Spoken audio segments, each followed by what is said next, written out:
Salam alaikum, oh salam alaikum, salam alaikum, oh salam alaikum, salam alaikum, oh salam alaikum, salam alaikum, oh salam alaikum. Thomas a 11 ans. Ce garçon, studieux de nature, avait jusqu'à un passé récent du mal à obtenir des notes satisfaisantes pour son ego de bosseur. Avant que je n'avais pas l'électricité, j'achète le pétrole pour apprendre mes leçons. Aujourd'hui, les lampions et le groupe électrogène de son papa sont rangés. Grâce à l'électricité, Thomas et ses sœurs peuvent étudier plus tard le soir sans craindre une panne sèche. Ce soir, je travaille un peu avant de dormir. Je travaille de 16h à 20h.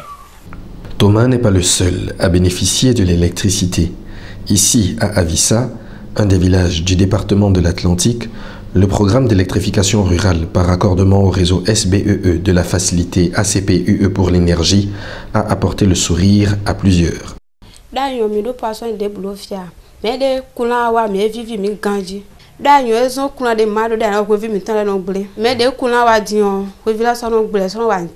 Si les activités économiques se développent dans Avissa et les 104 autres localités raccordées au réseau électrique dans le cadre du programme, sur le plan sanitaire aussi, les choses ont changé.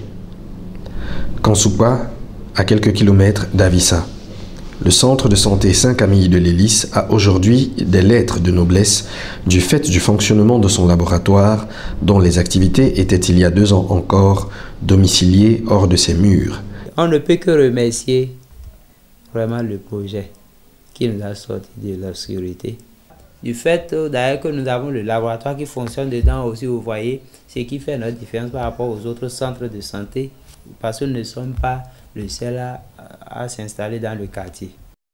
Initialement prévu pour 59 agglomérations, le programme d'électrification rurale par raccordement au réseau SBEE de la facilité ACPUE pour l'énergie a permis de raccorder 105 localités du Bénin après une phase pilote de 12 localités.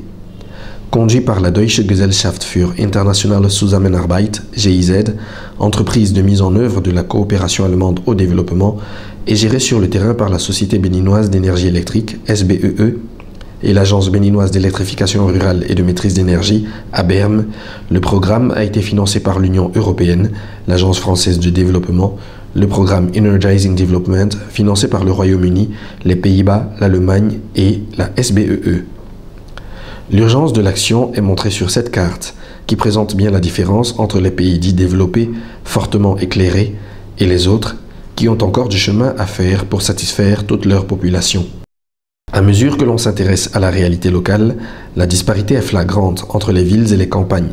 Les chiffres de 2012 parlent de près de 30% d'électrification au plan national, dont 56,5% en zone urbaine contre seulement 5% en zone rurale, un taux de desserte de 59% au plan national pour 100% en zone urbaine contre 24,4% en zone rurale et 5 317 176 Béninois desservis ou ayant accès de façon régulière à l'électricité, soit 4 124 867 en zone urbaine et 1 192 500 en zone rurale.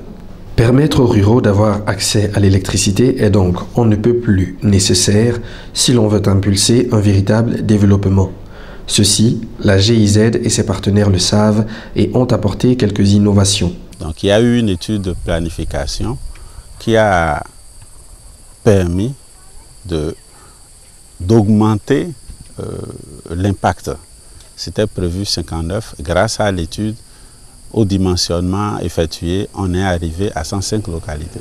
Le calcul des caractéristiques du réseau en fonction de la demande constatée sur le terrain.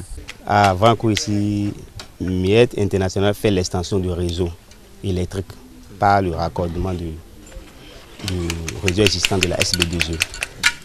Donc, actuellement, ils ont déjà fait le piquetage et l'implantation des poteaux Et à l'heure actuelle, on est en train de faire le tirage. Nous avons identifié les localités les plus importantes avec le plus de ménages d'abord, le moins distant du réseau existant, donc pour minimiser les coûts du raccordement, et en plus les localités qui ont eu le plus de potentiel économique pour que l'économie locale pour qu'on puisse donner un coup de pouce à l'économie locale avec l'électricité. D'un montant de 21,8 millions d'euros, soit plus de 14 milliards de francs CFA, le programme d'électrification rurale par raccordement au réseau SBEE de la facilité ACP-UE pour l'énergie a aussi apporté à la population des compteurs après paiement directement installés sur les poteaux électriques, ce qui, entre autres avantages, réduit considérablement le risque de fraude. Ces différentes techniques et bien d'autres ont fait l'objet de séances de formation et de renforcement de capacité à l'endroit des agents de la SBEE. Le nouveau matériel a fait l'objet d'acquisition grâce notamment à l'Agence française de développement. Mais il s'est quand même posé quelques difficultés. L'intermédiation sociale devait être faite par des ONG nationales. Peut-être ce processus un peu complexe n'a pas atteint tout à fait les objectifs que nous nous étions fixés, les ONG concernant n'étant pas peut-être aussi rigoureuses que nous l'avions souhaité. Cependant, malgré les bémols, on peut se réjouir du résultat, notamment sur le plan économique. Ce projet nous a permis, d'une part, de contribuer à la réflexion nationale en matière de tarification en zone rurale, mais aussi d'avancer sur les compteurs prépayés, point très important pour améliorer les performances commerciales de la SB2E. Sur le plan économique et social, la donne a changé. Le programme a activé le disjoncteur du bien-être dans les localités reculées pour le bonheur de plusieurs, à l'image de Séverin. Ce professeur d'anglais a enfin pu s'installer à Pau-d'Ilémont, à proximité de son travail, depuis que le village est raccordé au réseau. Un plus pour ses activités et celle de son épouse. C'est le petit commerce de mon épouse. Et ça aussi est rendu possible grâce à l'électricité parce que c'est un truc qui reste animé jusqu'à 22 h, au-delà parfois. Mais j'imagine que sans l'électricité, ça ne pourrait pas tenir. Le raccordement a été fait avant que je ne vienne m'installer. Mais je vous avoue, s'il n'y avait pas cela, je n'aurais pas accepté, je n'aurais pas choisi de venir m'installer ici. J'aurais peut-être construit ma maison ailleurs. Béléfungu, dans le département de la Donga. Le centre que voici forme les jeunes filles déscolarisées en tissage, couture et broderie. Créé en 2001, il a vu ses commandes passer du simple au double à l'avènement de l'électricité en 2009. Par mois, 20 ou 30 comme ça, parce que on n'a pas beaucoup de marché. Et avant, lorsqu'il n'y avait pas d'électricité, vous aviez à peu près combien de commandes? 10, 15 comme ça. Avant, les gens allaient à Djougou. Même maintenant, quand on a la machine à broder, on fait ça ici, quoi. Couture, poissonnerie, moulins à maïs, les activités économiques se développent sans cesse dans chacune des localités bénéficiaires de ce programme, démarré en 2009 et censé s'achever 3 ans plus tard. Si le retard a causé des soucis aux bailleurs de fonds, les résultats sur le terrain, eux, font le bonheur de la population. J'avais ça à quelque part ailleurs seulement, ce n'était pas ici. Mais c'est depuis 2013 que j'ai installé la machine là à Kolokonde ici. Ok, l'électricité est venue. Oui. Alors, votre machine produit à peu près combien de sachets par jour? Par jour, à peu près 3 rouleaux. 3 rouleaux de 20 kilos. Il y a 12 ans, quand je suis venu et que le groupe est là, ça fait aussi 45 caviar. 45 caviar. C'est avec ça que j'ai travaillé. Mais sans vous mentir, je prends un chantier, je finis ça, mais je n'ai pas d'économie à mettre de côté. Parce qu'il faut encore refaire le plein du gasoil. Et j'accueille beaucoup d'apprentis, 10, 12 chaque année. C'est comme ça, moi j'ai des apprentis ici. Mais aussitôt tu les accueilles, il faut les libérer aussi. Je les libère et encore ils sont des milieux, ils s'installent, alors ils me prennent encore mes clientèles. Donc ils deviennent vos concurrents? Ah oui, ils deviennent mes concurrents, si bien que aujourd'hui, là où je vous parle là, c'est l'ancienneté qui joue. Autrement, il n'y a plus rien.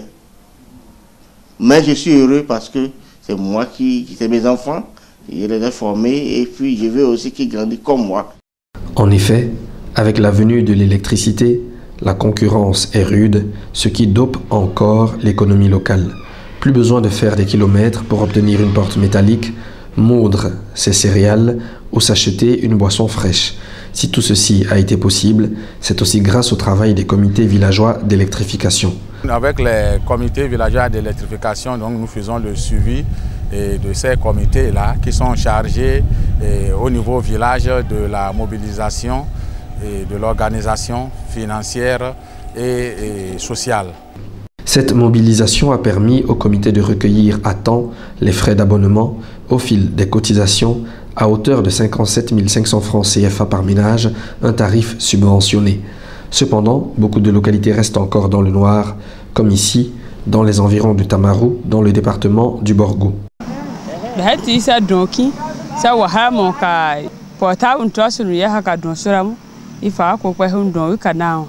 En effet, tout le monde aimerait vivre ces soirées gastronomiques bien arrosées à la lumière des lampadaires et bien plus encore. Sur ce, les bailleurs décochent une flèche d'optimisme. On va continuer.